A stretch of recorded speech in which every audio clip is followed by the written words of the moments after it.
Good evening, Kunal, and glad to be back again for yet another session on, I think, what's turning out to be the topic of the century: artificial intelligence and the world that it's likely to bring in its wake. Also, one of the things that I was reading recently about artificial intelligence, a very interesting article that was contending that more than artificial intelligence, we should be calling it mathematical intelligence, because that's really what it does. So, Kunal, from our last session, I would like you to begin with bringing our viewers up to speed with what has been happening over the last few weeks. The more interesting, the more challenging developments.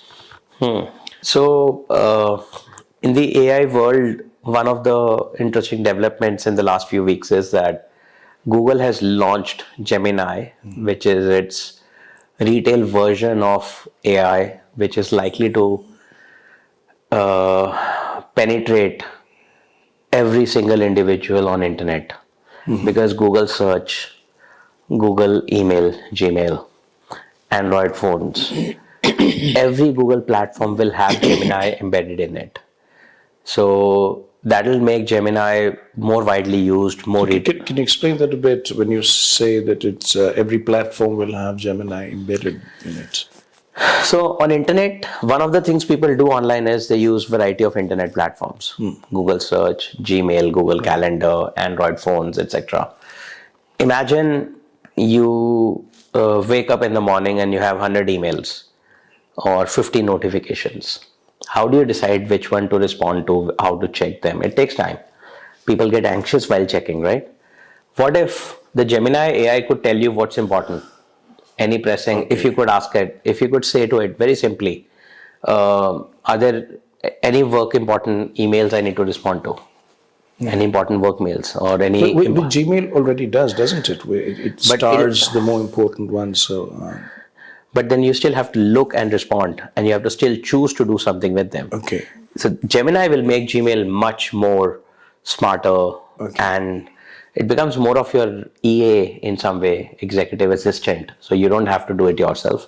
It'll do it for you, just on a voice command. If you're using Google Maps, if you're using Android phone, every activity you do, imagine you have a companion who can optimize it for you, help you phrase better responses, tell you when to respond to what, so you don't forget.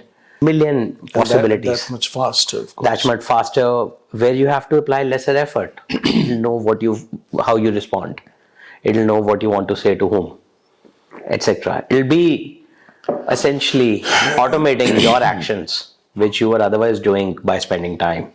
Save you time, make you more efficient. So it's a continuation of the same theme of outsourcing more and more of our mental activities and work. Correct. To the machine.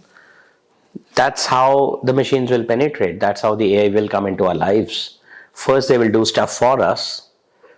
Yes. Then they may or may not need us unless we step up and keep doing more value-add things in life. Humans will have an existential question at some stage. So that our original question, what eventually will happen to human existence, human societies, I think becoming a bit more urgent. Would you say so? Absolutely. I don't think people yet are appreciating how much of this AI and AI enabled machines around us, whether it's robots, it's drones, it's software programs, it's anything, how much are they replacing the jobs that humans were doing otherwise? So as an example, one of the updates is that Amazon has coded a lot of robots to do everything in their warehouses.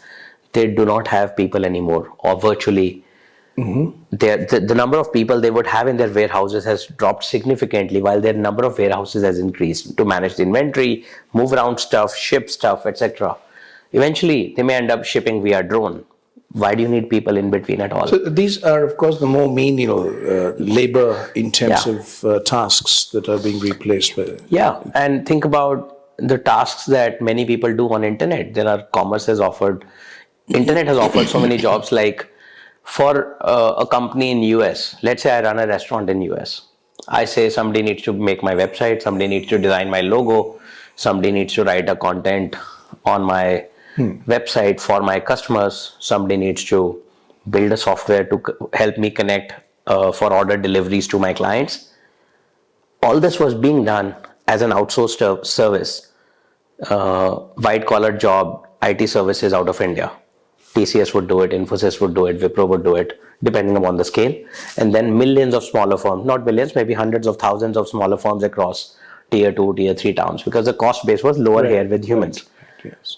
Lot of this is now getting done by machines. But hold on these essentially creative tasks where you need the human mind? I mean, So if you're designing a website, for instance, or writing content for your restaurant? So it's creative. So there is level of creativity and there is level of creativity. Frankly, most humans try to get by doing the least possible. They would just search on internet, look at 10 websites, design the 11th.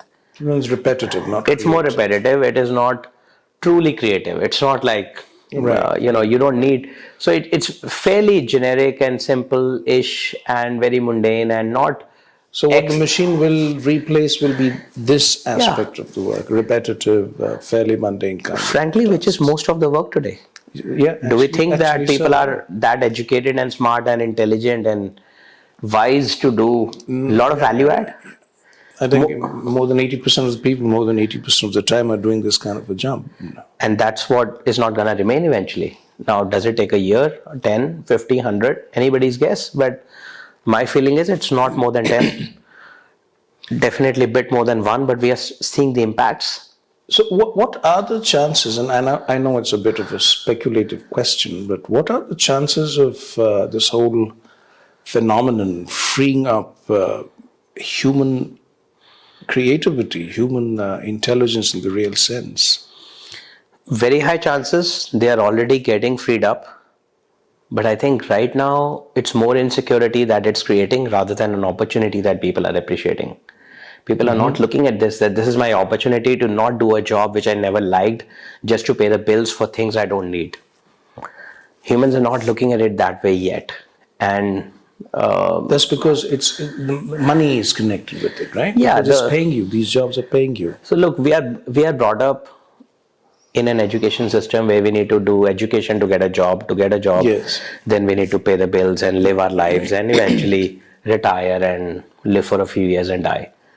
We never truly ask why we are here, what we're gonna do, what's our deeper, higher purpose. Most people don't get to that due to lack of awareness, lack of education, lack of variety of things.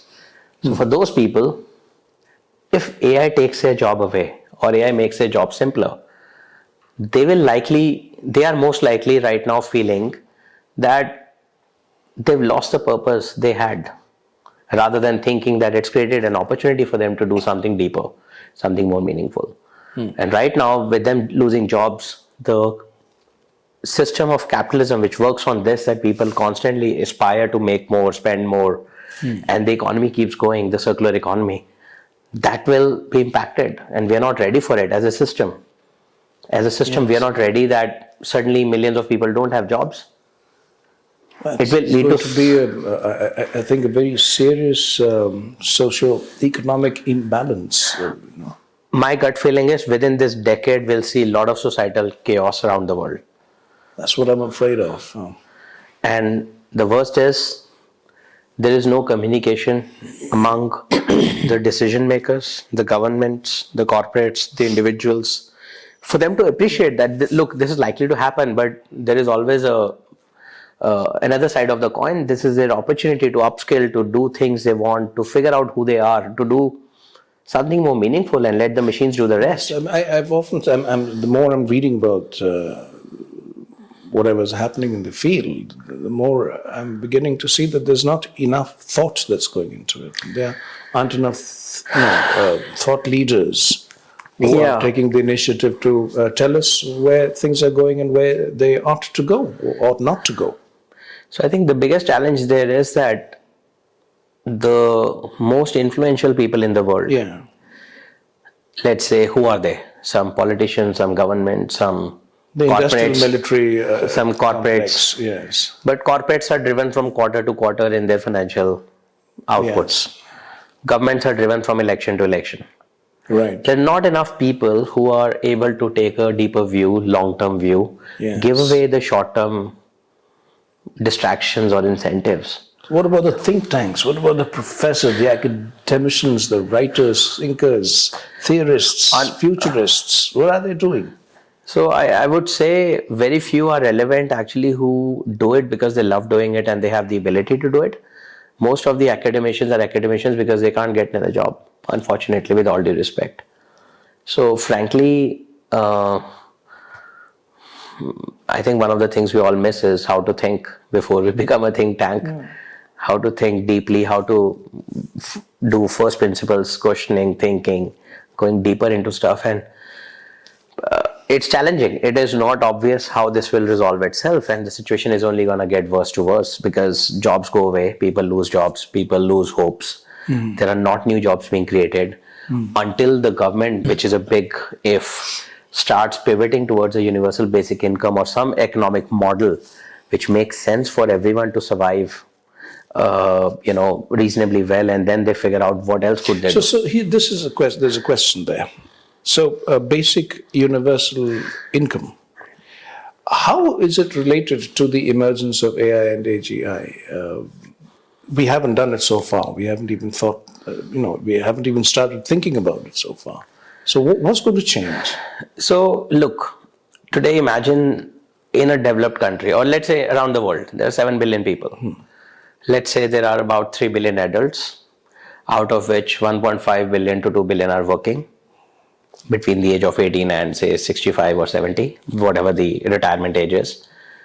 And those 1.5 billion people earn, they support their families, they pay taxes, so the other unfortunate ones or the other ones get enough money to survive. That's how the economy works. Now, out of this 1.5 billion people, let's say in the next 5 to 10 years, for X amount of time, more than 1 billion people lose their jobs. This changes the equation completely. Right. Because now you have 1/3 of the people earning, possibly much lesser, possibly not with many new jobs being created. You are impacting billions of families, 1 billion plus families, plus the tax dollar money that's not coming. How do you restructure the economy? How do you change the social welfare society? How do you change people who don't have jobs? What do they do? Because suddenly you have a bigger conflict. Not that today there are not enough jobless people and there are not enough poor people, or not there are enough high earning people, but between them now you are taking out most of the cream who was able to somehow support the rest of the world. You're taking their jobs away. Machines are doing it. We haven't thought enough about UBI, Universal Basic Income. The whole world needs to come together here. What does it mean, the whole world? It's a big if. Yes. We don't know what is the world. Politically speaking, what is a world, right? Yes. Is it the president of US and India and China need to get together? I don't see that happening. Good luck. That's a problem. Because people will put their egos over the collective interest they are meant to be representing. So that's a challenge. And it is genuinely a challenge. 5 years, 10 years, 20 years. Because unlike other times in the past, this time, the jobs that are going are not being, there's not enough time for people to rescale or upscale and do something else in a short span of time. That's right, yes. And people do not have attention span either to learn anything new after 30 or 40 or 50. People are not going to do anything that machines can't do. And it's an exponential battle, because machines will get exponentially better and better and better and faster and faster and faster. They already are. They already are, right? So the jobs they replace are no way close to gonna create any new jobs where humans can come in. I don't see that happening. Next 5 to 10 years, God help us. So let me throw a thought at you. So it's an interesting idea that I'm exploring right now. And that what we are moving towards is another kind of an industrial revolution. But in this time around, we are not going to produce goods and services this time, this industrial revolution is going to produce intelligence, human intelligence. That's what several people are writing and thinking about. So in terms of that, if we are talking about an entirely new paradigm, new kind of industrial revolution where you are producing intelligence. So where does that place the future of not just work, not just employment, but the future of societal dynamics, political dynamics? So, firstly, I think it's a very fair idea that today, let's say as a company, I want to grow. I run a company with, let's say, 100,000 people. I want to expand to 200,000. Right. I'm likely to have a shortage of 100,000 people for a number of years until I can hire them, train them, bring them to a level. But with the invention of AI at the level it's going, at the speed it's going, assume you have unlimited intelligence. That's not an unfair assumption. As you're saying, we have unlimited intelligence. Put one more machine, you have unlimited compute. Do whatever you want. Intelligence is there. So when you're talking about intelligence, unlimited intelligence, you're also talking about the application of that unlimited intelligence. Correct. So the application could be anything. So if I had to, the biggest companies in the world are possibly the ones which are the biggest recruiters also. Most number of humans. Instead of 100 humans or 1,000 humans, imagine you could replace them with one server and one artificial intelligence program that could do everything humans collectively were doing, maybe more efficiently, much faster, much cheaper. That is there. So the idea of that we are producing intelligence and it will reach unlimited at some stage soon is a fair one. While we use that intelligence to do something and we evolve as a society, as a country, as a world, as the planet Earth, or in whichever directions we choose to evolve in, the question remains, what do these 7 billion people do when the intelligence and the economic system that has existed for centuries suddenly is about to change? Yes, but I understand what you're saying, and I can visualize it. And what I see is not very happy, because I see a large-scale socio-economic disruption. How are we going to deal with that? It's a $1 trillion question. We shouldn't say million, because now trillions are the new millions in some way. Unfortunately, I see the same situation, the same challenge, and it's not too far away. It's closer than we appreciate and understand, and we don't have a solution yet. It's been... As I see it, I see three possible scenarios emerging out of this. One, we have a whole lot of people losing their jobs, or their jobs being replaced by AI, AGI. And a whole lot of these minds being freed up for creative, more existential tasks. Finally, thinking about existence and doing creative mathematics, or, literature, philosophy, all that. And then we have a very meaningful option where human beings willingly concede a lot of the work that they're doing today to machines, and they have that much more time, energy, consciousness to do things that really need to be done. In this case, I see a lot of very quick evolution happening. That's one scenario. I would call it the best case scenario. The other is, and this, I think you mentioned it in one of our talks, that people are already distracted. That's what you said. And AI and robotics, as they grow, are only going to make us that much more distracted. So the second scenario would be that we already are distracted, especially the young ones that I see are totally distracted, and then you get completely distracted. Then your whole life is happening in these devices. You've lost contact with reality. You're so distracted that reality distracts you now. You're so much into it. So that's the second scenario, not a very happy one.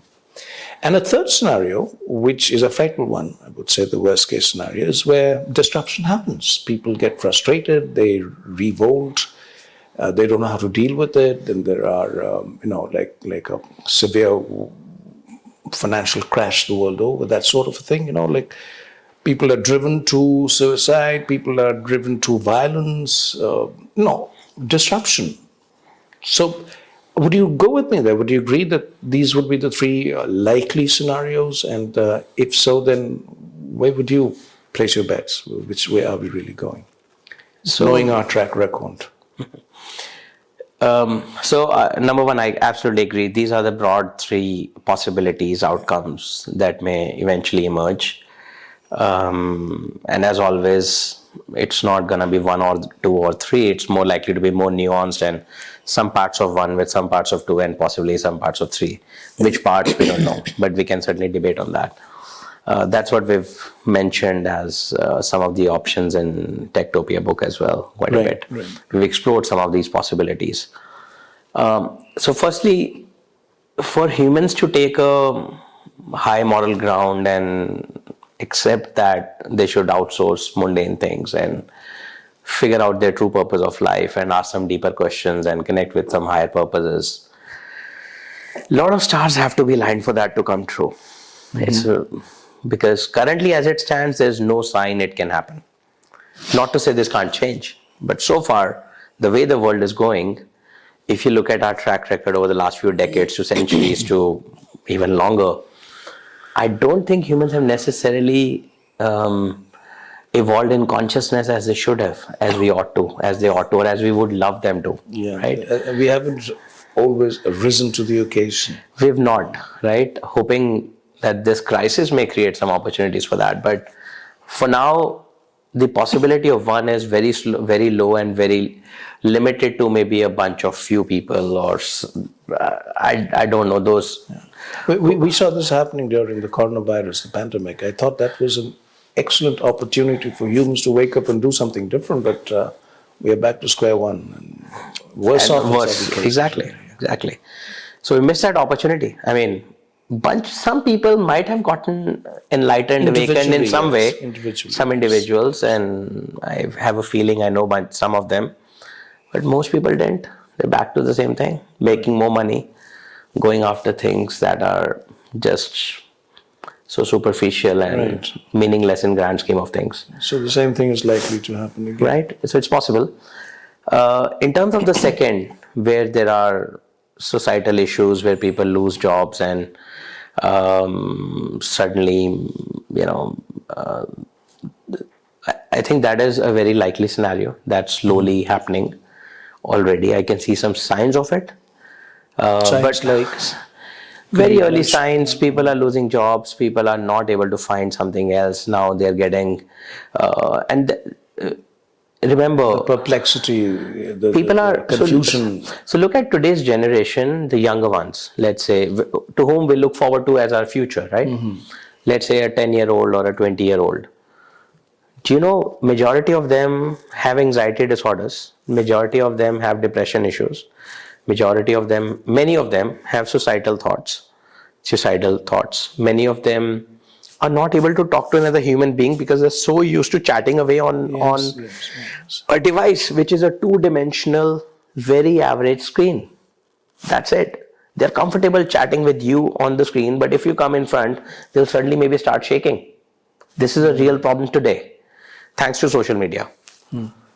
Take it forward to the virtual reality world, spatial computing, augmented reality with Apple's Vision Pro product, where you wear glasses and you are in a different world, the metaverse. Immersive augmented reality. So that takes a 2D social media experience to another level. Yes. In that world, you could be anyone. It's three-dimensional then. It is three-dimensional. It is way more engaging, immersive, interesting, faster to evolve than our physical world that we know.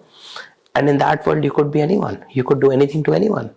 Imagine what kind of human faculties will it bring out, the good and the bad. So once you start living in that, how do you differentiate between what's real, so-called real, and that virtual? What is real, what is virtual? Why would you want to come back to the real world at all? We already were losing ourselves in the real world. Imagine we go to one level, another level of virtual.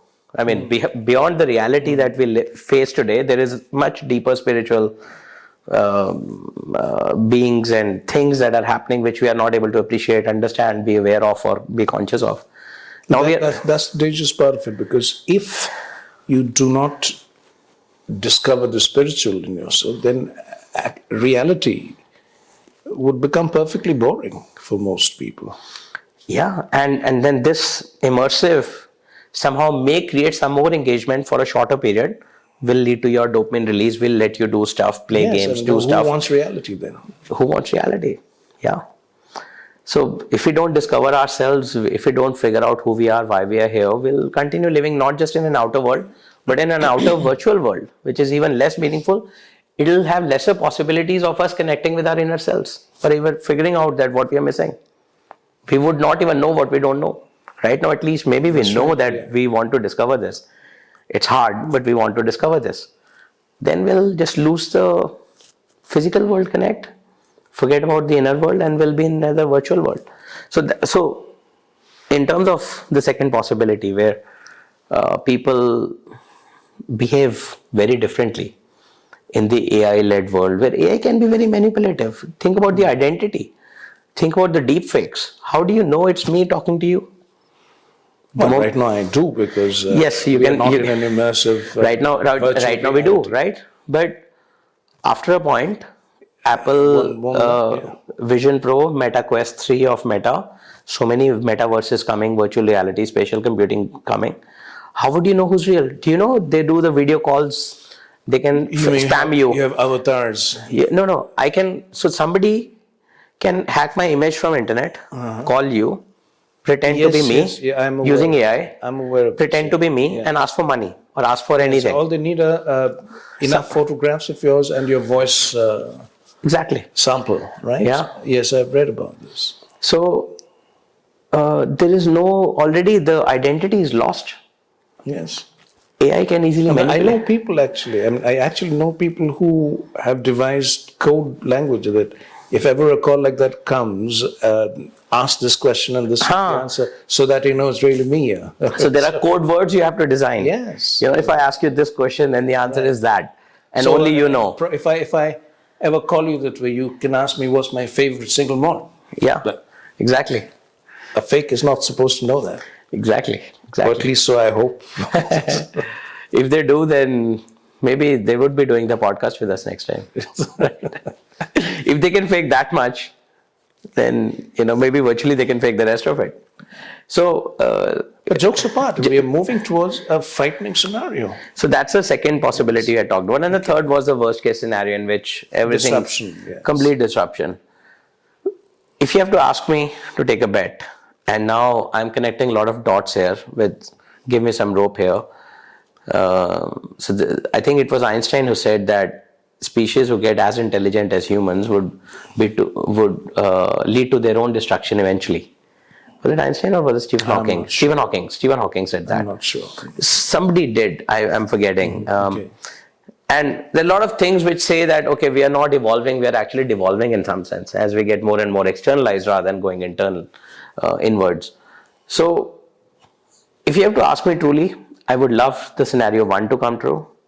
But the way we are going, it's more likely that something between 2 and 3 will come true. Right. Some combination. Yeah. I hope there is some bit of 1 in it so that at least there's some hope for humanity. But it needs a miracle. It needs a miracle, a big one, and many miracles. Maybe it needs lots of enlightened people to come together. Like, these days in Avengers movies, they bring all the Spider-Man and Superman, everyone together to try and save the world. Mm-hmm. I think we're going to need a lot of spiritual enlightened, a lot of superheroes, lot of super spiritual heroes in some way to come true, to come to life and change. So is this an opportunity, finally, for spiritual breakthrough? Do you think so? If anything, this is the biggest opportunity. I don't think, because otherwise what has happened is that the human devolution has been so slow that we've been adapting to it. But now it's going to go so fast that if we don't spiritually evolve, we'll die. It's like you take a frog in the boiling water, it jumps out. I was thinking of that. It jumps out. I think this is the turning on the heat. This is the boiling water we've created. Humans are like frog in that metaphor, and hopefully they jump out. Hopefully they find a way. I don't know how. If they feel the heat, Yeah. if they feel the heat, they'll jump out. If not, then Yeah, look, in grand scheme of things, with all due respect, there have been 6 mass extinctions already. It's okay. Nature has a plan somewhere. so. What's the strategy? What? Now, let's leave things as they are, and let's speculate a bit on how things may be. What can be a more creative, meaningful course of action for human beings? So I think bunch of things can and should happen all in parallel. One, education system needs to evolve. Yes. So we do not have so many people. That has to be the beginning of it all. That has to be the beginning, because if we don't have the right corporate leaders today, or political leaders today, or any other people in power of influence today, we should not have this problem in 30 years time or 20 years time. So today's education system is the first thing we ought to change, and we can use AI to our advantage to now use AI to do custom learning with much holistic development for all human beings, all individuals, all pupils, all students, so they can evolve and become better human beings than we had become because of our system. So our education system needs to evolve, number one. And if you have to ask me top 3 or top 5 things we should do, that's the number one. Number 2 is we need to start debating this much more deeper and wider with the right thought leaders in some way. People who have longer term interests in it and less driven by short term gains from such activities, because there's nothing to be gained in short term besides that maybe in 10, 20, 50 years time humanity may come out much better.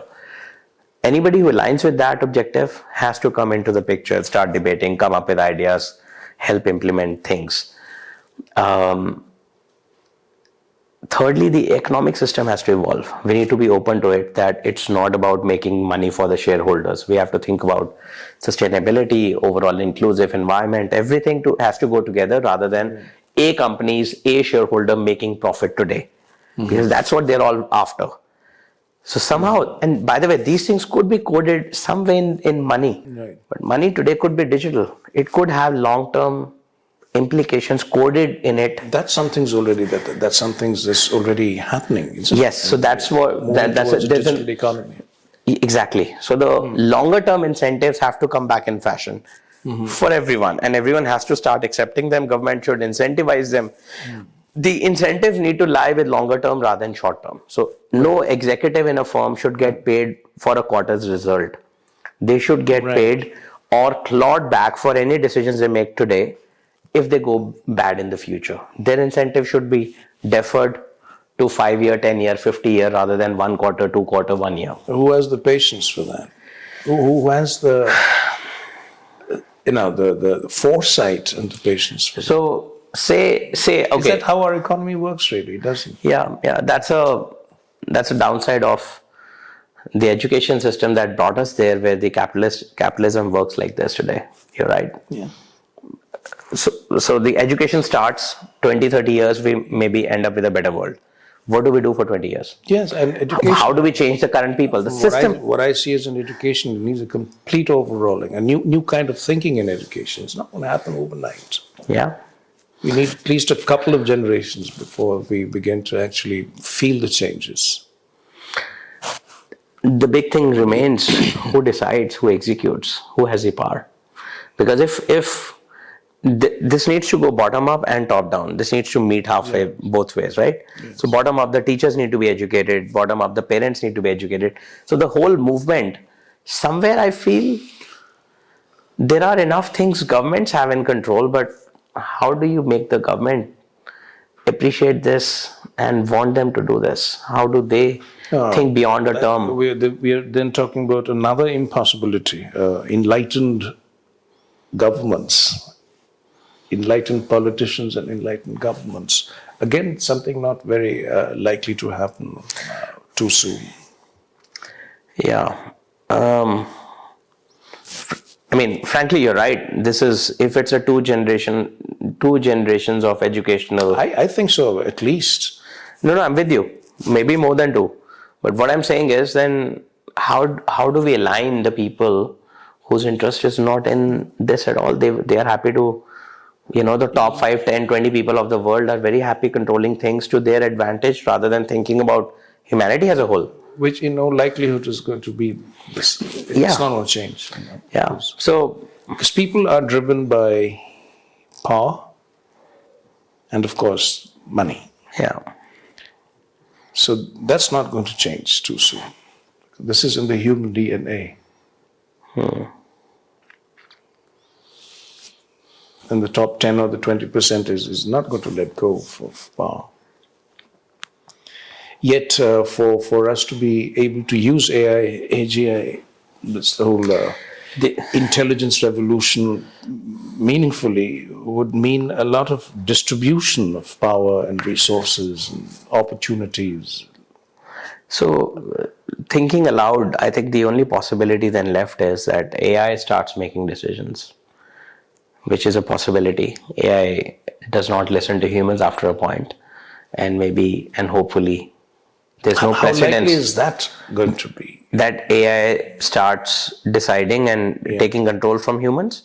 Autonomous AI, how likely is that next couple of decades? Very possible.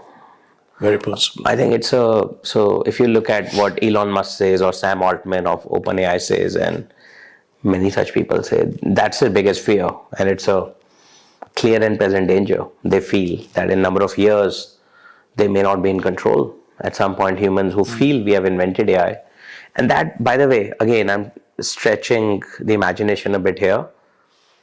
Maybe that's what's needed. Humans individually or collectively have not been able to solve our problems. AI will introduce more problems in some way, while it brings a lot of opportunities and stuff. Maybe AI is the solution. Maybe AI is the one who's meant to sort it, not us. In some way. That's a radical thing to say. Because we have nothing against it. We don't know how AI has acted bad. All we see in the sci-fi movies is that AI comes and kills humans or does something, or humans save. Replaces humans. The Matrix kind of scenario. The Matrix kind of scenarios, right? But maybe AI is meant to align humans. Maybe AI is meant to align humans because they are otherwise individually and or collectively not very constructive. Maybe AI's logic, which will supersede all the human commands, pushes it to us to that level, and AI helps do the reallocation. AI figures out, because left alone to humans, it's not happening. We've tried to think. It's not happening. We've tried to think. We've just tried. We spent 5-10 minutes and we've thought over it. Agreed, yes. Multiple times. Not happening, yes. Maybe AI is the solution. Maybe that's the only hope. Otherwise, I'm out of ideas as of now. Again, maybe some other inspiration comes another day. But for now, maybe the output and the outcome is that it's not too bad for humans to lose control. We've already come to AI being embedded inside the brain. What's the term that one uses? Neuralink, brain-computer interface. Yes. So Neuralink is already beginning to happen. Can you talk a bit about that? Sure. Because that's one of the things we had discussed some months ago as a likely future scenario. It's already happening. So number one, this has happened decades ago. Mm-hmm. What's happened is your phone in your pocket is already enhanced intelligence with you. You can find, by surfing on your phone and internet, you can quickly find answers to anything you're looking for, right? That's right, yes. So you've had it for decades. Yes. 1 or 2 decades, right? Yes. We've had it for decades. So enhanced human intelligence has been already enhanced. It just takes a few seconds, few clicks. Right. That's it, right? Now he's saying, why few seconds, why few clicks? Put it in your brain. Connect your brain to internet. Put a chip here. You're connected to the internet. Whatever you seek, whatever you demand, whatever you want to compute, whatever information you want to search, whatever you want to process, let it happen on the cloud, on internet, anywhere, right? So firstly, it is not that big a leap as we think, because we've been doing it on computer and phone all the time. Last few years, we've been doing it. It just replaces our hand movements, our phone, our stuff, right? Phone devices may go away, but these chips will come here. It will make... But aren't they talking about integration of the chip with the brain itself? Yeah, I mean, Same thing. I mean, phone in your pocket versus a chip in your brain is not too far out. They're both external things which are helping your brain get to process And some they're basically using the same technology inside, same right? technology. The chip is gonna just say that your brain today, my brain says, find out more about Partho. I go open my phone, Google up, I find about Partho. In my brain, if there's a chip, the chip will say find out more about Partho. I'll get the answer right there. It makes my hands redundant, makes my eyes redundant, possibly. Bunch of things. But in grand scheme of things, my brain is getting what it wanted. Few seconds faster with lesser effort. That's it, right? Now, number one, this has happened. So I just want to elaborate this point. Okay. Hope it makes sense. Second, um, given it has already happened, it's just now, given it's happened, I don't see the major change. Besides that, of course, now your brain is constantly all the time connected to internet versus, let's say when you were sleeping, you might be putting your phone away, or you, as far as you are away from the phone, you have some free time, free will, free thoughts, free stuff that may constantly be, you might be seeing ads in your brain all the time. You might be listening to music all the time. Your brain may never sleep again. Who knows how it's gonna come out, right? And you may take it off while you sleep or not. It'll change the human behavior in many ways. This may be a bit too much of information all the time. Because frankly, I think in some way, ignorance is bliss. Sometimes knowing less is also okay. You don't need to know everything. You should not worry about everything. But with so much information available to you, the buffet of information which we cannot digest in our brains, right, it might be too much. So there are lots and lots of downsides to this whole idea, because already phone and devices and internet and social media have made us such addicts to screen times. Imagine it's in our brain, it'll become a brain screen time. Yeah, but if we take the Neuralink technology, extrapolated, take it forward, there will soon come a point in time, and correct me if I'm wrong here, there will soon come a point in time when the very difference between artificial intelligence, AI, and human intelligence, HI, will begin to blur.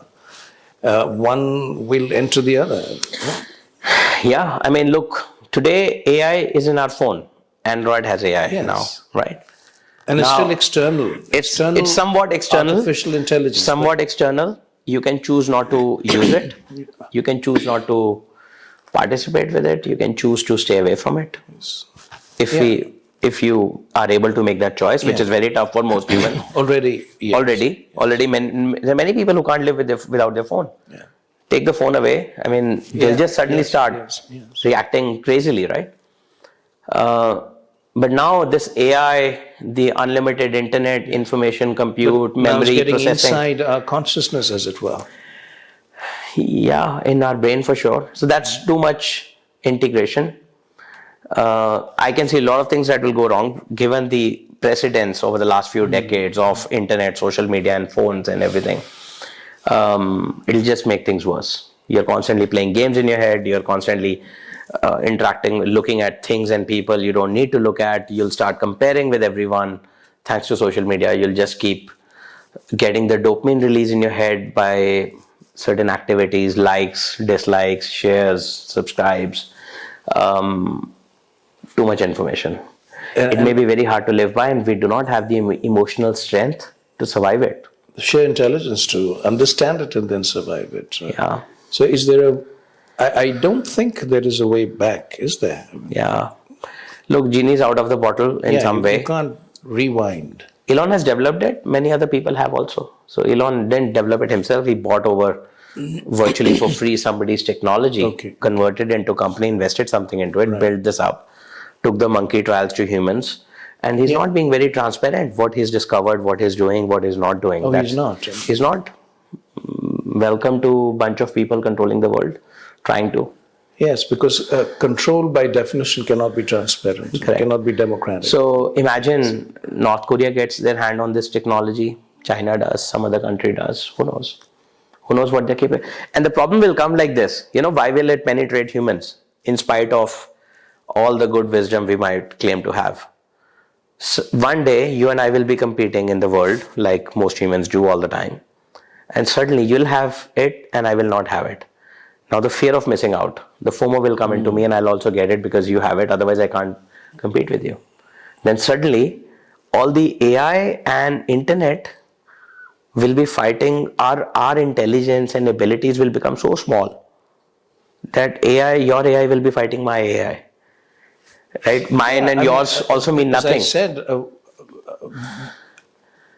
it might be just AI after a point. I mean, Yeah. the whole thing will be AI, and this especially human intelligence and artificial intelligence will merge. There's no space for human intelligence. Human intelligence is helped create artificial intelligence and all the data. Yes. But now AI is creating data that's training more AI, and AI will become AGI. Where's the scope for human intelligence? We've mentioned this movie, Upgrade. Upgrade, yeah. Let's talk a bit about this movie, Upgrade. You remember the movie? Yes. So, Upgrade is a movie where they very clearly and starkly demonstrate how exactly the machine takes over human consciousness. So, why don't you talk a bit about that? So, how real is it now? I think it's very imaginable. Whatever we build, whatever we show in our movies, or a lot of episodes of Black Mirror or such movies, somehow I have a feeling it starts manifesting eventually, sooner or later. Yes. I mean, if you look back in retrospect, that's how it's happened. That's how it's happening, right? A lot of the science fiction of yesterday is the science of today. Yeah. The technology. And it's part of our life.